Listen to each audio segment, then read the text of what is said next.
Jesús le respondió: yo públicamente he hablado al mundo.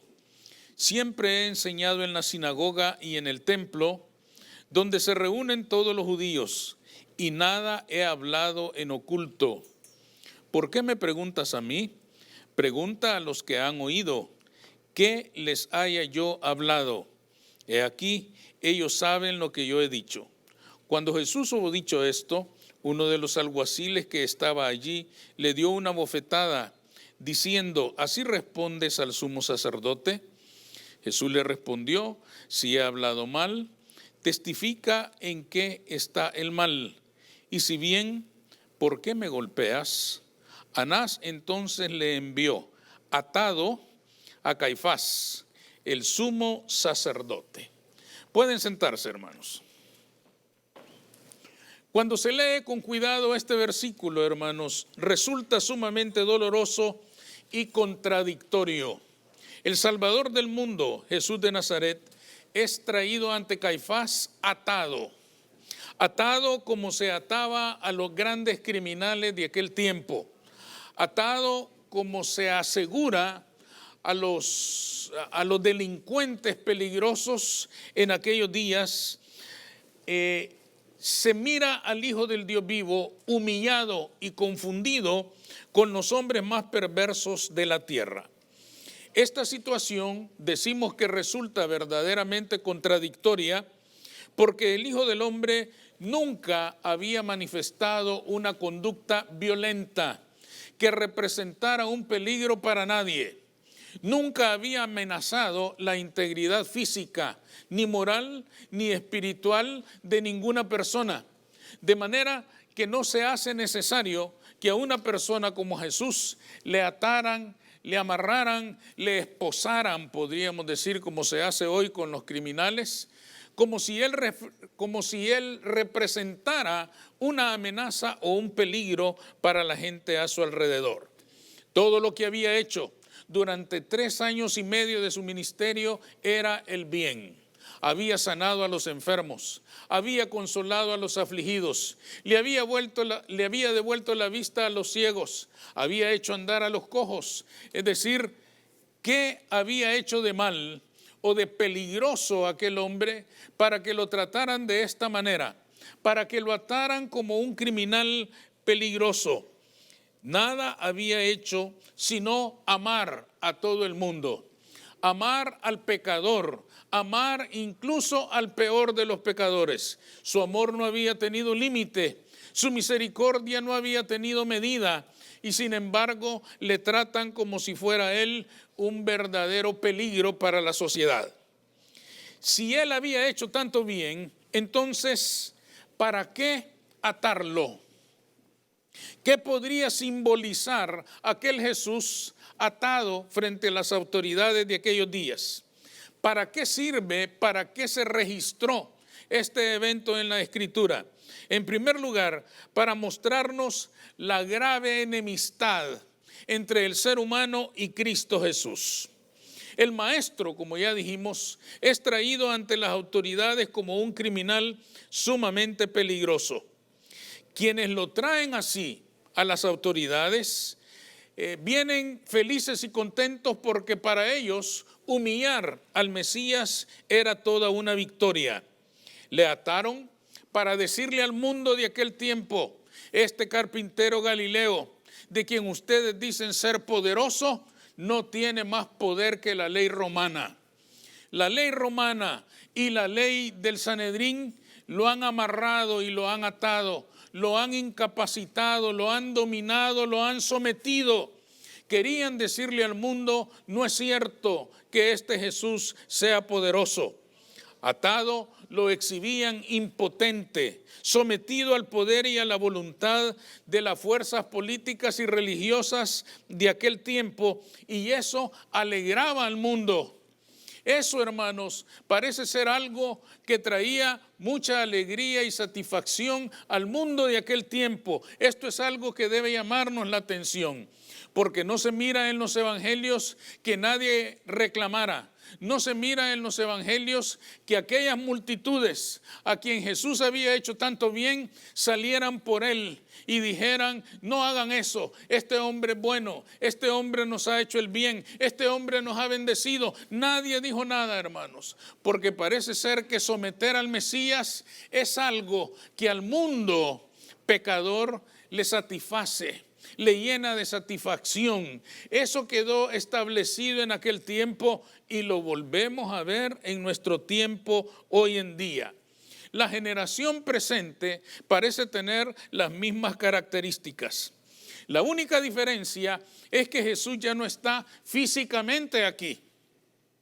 Pero si estuviera físicamente aquí, lo vuelven a amarrar y lo vuelven a crucificar. Lo vuelven a atar y lo vuelven a someter. Lo atan, pero todavía lo atan. ¿Cuándo atan a Jesús hoy en día la sociedad, el mundo presente? Lo atan cuando niegan su existencia. Y niegan su existencia no por falta de entendimiento, sino por maldad, por rebeldía, por odio con respecto a todo lo que representa Jesucristo. En estos días, hermanos, ha circulado en las redes y todo eso unos eventos en los cuales algunos grupos están exigiendo derechos, y para exigir sus derechos blasfeman la imagen de Jesús. Presentan a un Cristo perverso, presentan a un Cristo corrompido, al igual que la naturaleza humana. Demandando derechos, abusan del nombre de Jesucristo. Esto refleja, hermanos, ese rechazo que hay en el corazón del hombre hacia todo lo que tiene que ver con Cristo Jesús. Muchos incrédulos son sumamente inteligentes, hasta brillantes. Por eso cuando la Escritura dice el necio en su corazón, no hay Dios, la palabra necio no se refiere al ignorante, no se refiere a la persona que no sabe. No, se refiere a personas que muchas veces son inteligentes, muy capaces, muy conocedoras, incluso preparadas, pero que la maldad de su corazón rechaza todo lo que tiene que ver con Cristo Jesús. Con necio se refiere a las personas que odian el mensaje del Evangelio, a las personas que odian el mensaje de Cristo Jesús. ¿Y por qué lo odian? Porque es el único mensaje.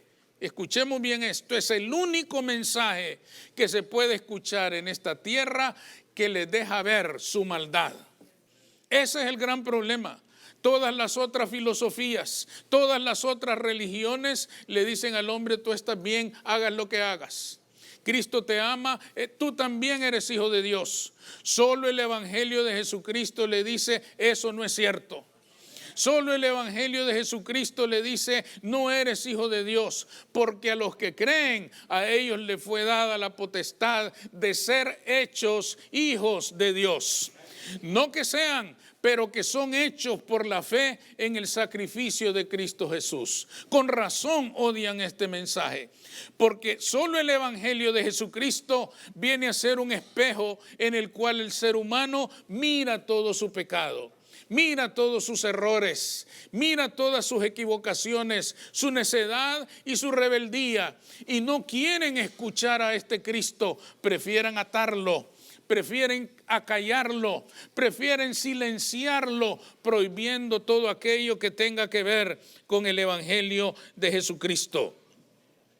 Quieren atarlo porque es el único que señala su perversión. Por eso esta generación prohíbe todo lo que tiene que ver con el Evangelio. Prohíbe leer la Biblia, prohíbe orar en diferentes lugares públicos, porque no quiere escuchar la denuncia de su pecado.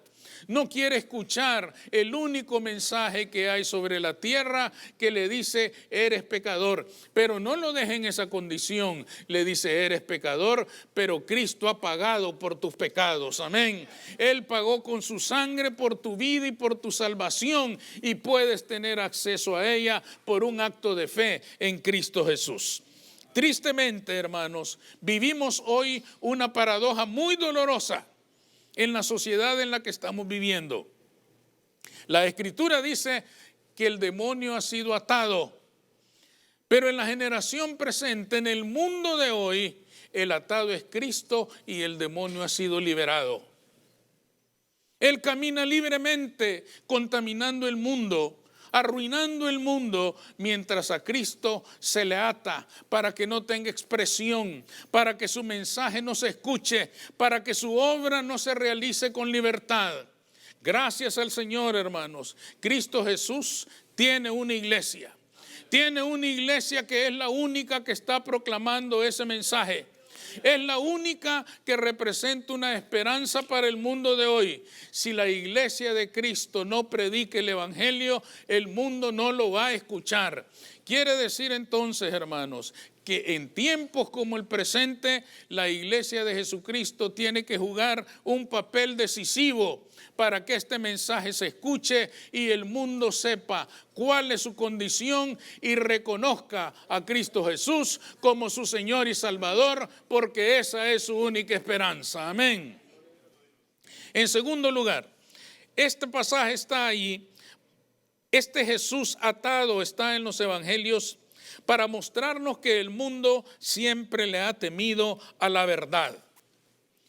A Jesús lo ataron, hermanos, porque sin duda había temor entre sus captores.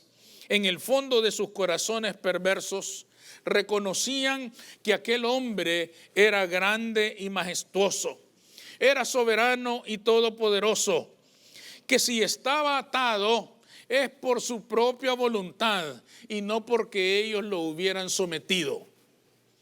Esto lo sabían en el fondo de sus corazones. Seguramente que lo ataron bien, bien amarrado, para que no hubiera posibilidades de que escapara, y quién sabe qué podría ocurrir en ese caso. Además, el tono de la interrogación que ustedes leyeron en estos versículos demuestra que las autoridades religiosas estaban preocupadas por su mensaje. ¿Lo leyeron? Anás le dice: ¿qué andas hablando tú con tus discípulos? El Señor, que sabía de leyes, le dice: no me interrogues a mí, háblales a ellos. Yo he predicado, le dice Jesús, sin esconder nada, en sinagogas y en el templo, sin esconder nada. Pregúntales a ellos que han escuchado y ellos te darán razón de lo que yo he enseñado. Ellos te dirán qué es lo que yo he predicado. Seguramente, hermanos, ellos le preguntaban: ¿qué asuntos tienes con estos galileos inútiles, pobres, ignorantes y rebeldes? Pero Jesús le dice: pregúntale a ellos. Ellos me han escuchado a mí y no les he escondido nada. Con estas palabras, Jesús le deja saber a Caifás que se equivocaba si sospechaba de él como alguien que amenazaba al imperio romano, a los gobiernos terrenales. Jesús le estaba diciendo: pregúntales y ellos te dirán que yo no he venido a predicar un reino terrenal, sino un reino espiritual. Que yo no he venido a pelear con naciones, ni con pueblos, ni con razas, ni con instituciones, ni con gobiernos. He venido a pelear con el enemigo del hombre, que es el pecado. He venido a pelear con el enemigo del hombre, que es Satanás. He venido a pelear en contra del mal y a traerle victoria a todo el que está sometido por el gobierno del mal. Pregúntales a ellos. Hoy el mundo sigue equivocado. Cree ver en el cristianismo un movimiento amenazante, una forma de vida que amenaza. ¿Y qué es lo que puede amenazar el evangelio de Jesucristo hoy en día? El evangelio de Jesucristo no amenaza gobiernos. El evangelio de Jesucristo no amenaza instituciones. El evangelio de Jesucristo no amenaza ejércitos terrenales. Lo único que amenaza el evangelio de Jesucristo es el libertinaje que ha llenado el mundo. Y eso es a lo que le teme el mundo. El mundo le teme terriblemente al evangelio porque sabe que si lo escucha, se acabó el libertinaje. Comienza la libertad, pero termina el libertinaje, que son dos cosas distintas. Nadie puede negar que en el mensaje que predica la iglesia de Jesucristo hoy en día no hay nada oculto. El mismo mensaje se predica para todos. El mismo mensaje escuchamos. los que tenemos muchos años en el Evangelio que los que tienen un mes en el Evangelio. No hay nada oculto, no hay nada para unos y otro para otros. El mensaje es único, el mensaje es verdadero, el mensaje es la palabra eterna de Jesucristo. ¿Por qué atan al Señor? ¿Por qué siguen atando al Señor? Porque temen lo que Él pueda desatar. Y quién sabe qué va a pasar entonces. Qué equivocación tan grande. El mundo se equivoca porque mira en Jesús a alguien amenazante cuando en realidad si lo desatan, lo único que van a recibir es amor, misericordia, perdón, consuelo, cuidado, provisión. Todo lo bueno que pueda venir viene de la mano de Dios. Todo lo bueno que pueda recibir el ser humano en su vida, lo recibe de la mano de Dios. El mundo no se da cuenta, hermanos, que al atar a Jesucristo está atando su propia bendición. Está atando todo lo bueno que Dios quiere derramar sobre su vida. Le siguen temiendo a un Dios al que no hay que temer. Le siguen teniendo miedo a un Dios que en realidad solo sabe hacer lo bueno por el pecador. El miedo, hermanos, nace en sus almas y nace porque se saben culpables. Nace porque tienen conciencia de que permanecen en una rebeldía necia hacia alguien que solamente quiere hacerles el bien. El temor del mundo, hermanos, es infundado. El miedo del mundo es engañoso. En realidad, al tenerle miedo a Cristo, se están negando su propia bendición. Esta es una verdad revelada en los evangelios y la iglesia de Jesucristo es aquella a quien se le han dado las llaves del reino. Cuando el Señor dijo que a la iglesia le eran entregadas las llaves del reino, estaba diciendo: a la iglesia se le ha entregado el evangelio. Y el evangelio abre las puertas del reino de Dios. Por lo tanto, hermanos, mientras la iglesia predique el verdadero evangelio, hay esperanza para este mundo. El día que la iglesia deje de predicar, ha cerrado las puertas del reino al mundo. Esto nos plantea a nosotros la necesidad de asumir nuestra responsabilidad y darnos cuenta que este mundo del que muchas veces nos quejamos por su corrupción y por esto y por lo otro, está en esa condición porque han atado a Cristo. A la iglesia le corresponde desatarlo ante los ojos del mundo. A la iglesia le corresponde demostrar que ese Cristo Jesús ha venido para bendecir al pecador y no para aterrorizarlo. Asumamos nuestra responsabilidad. Nosotros somos la iglesia de Cristo y si nosotros no llevamos el evangelio, el mundo no tiene esperanza. Vamos a orar.